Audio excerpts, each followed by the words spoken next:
राजस्थान में छोटा सा शहर डूंगरपुर, मगर नवाचार के मामलों में यह बड़े बड़े शहरों को भी पीछे छोड़ रहा है। डूंगरपुर कचरे से लाखों रुपए कमा रहा है। यह सब डूंगरपुर नगर परिषद के प्रयासों से संभव हो रहा है। इसके लिए राष्ट्रपति व राज्य सरकार समेत कई जगहों से उन्हें पुरस्कार भी पा चुके हैं। डूंगरपुर शहर में रोजाना 13 से 15 टन कचरा इकट्ठा होता है, जिसमें से गीला कचरा 9 से 10 टन के आसपास होता है, जिसे नगर परिषद भंडारिया घाटा कचरा पहुंचाने के बाद उसमें जूठन आदि को वर्मी कंपोस्ट में बदलकर उससे जैविक खाद बनाई जा रही है और गीले कचरे से बायोगैस भी बनाती है।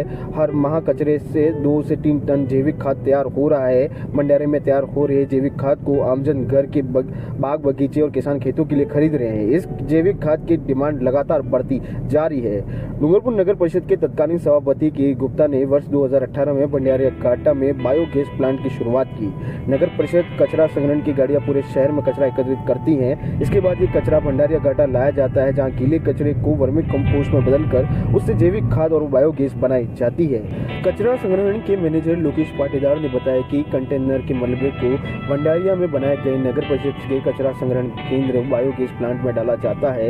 इस प्लांट से बायोगैस बनाई जाती है, जो प्लांट में रसोई गैस के रूप में काम आती है। आगे चलकर बायोगैस का कनेक्शन आसपास के घरों में दिया जाएगा। वहीं जो मलबा निकलता है उसे जैविक खाद भी तैयार किया जाता है। प्लांट के सुपरवाइजर वल्लभ यादव ने बताया कि मलबे को अलग अलग टैंक में डालकर सुखाया जाता है, फिर मिश्रण तैयार कर जैविक खाद को तैयार किया जाता है। जैविक खाद को तैयार होने में 45 दिन लगते हैं। सभापति अमृत कलासवा ने बताया कि सेफ्टी टैंक मलबे से तैयार जैविक खाद काफी उपयोगी है। इस जैविक खाद की बाजार में खूब डिमांड है। जैविक खाद की बिक्री के लिए केंद्र भी बनाया गया है। प्रति माह इस प्लांट में करीब 20,000 किलो जैविक खाद तैयार होता है। इसे बेचकर परिषद को हर महीने करीब 70,000 रुपए की आय तक होती है।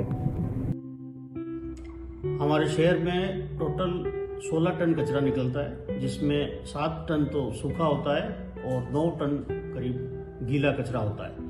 उसको हम बायोगैस प्लांट के अंदर डाल देते हैं और 45 दिन तक उसमें रहने के बाद में एक स्लेरी के रूप में आ जाता है। उस स्लेरी को हम निकाल करके ड्राई करते हैं और बैग्स में पैक करके उसको खाद के रूप में काम में लेते हैं। इसके अलावा अगर कुछ रह जाते हैं तो पिट्स कंपोस्ट के रूप में हम एक खड्डों में रख देते हैं। वो भी 45 दिनों में उथल पुथल करके वो ड्राई हो जाने के बाद खाद के रूप में उसका उपयोग करते हैं। इससे नगर परिषद की आय भी होती है और कचरे का सही निस्तारण हो जाता है।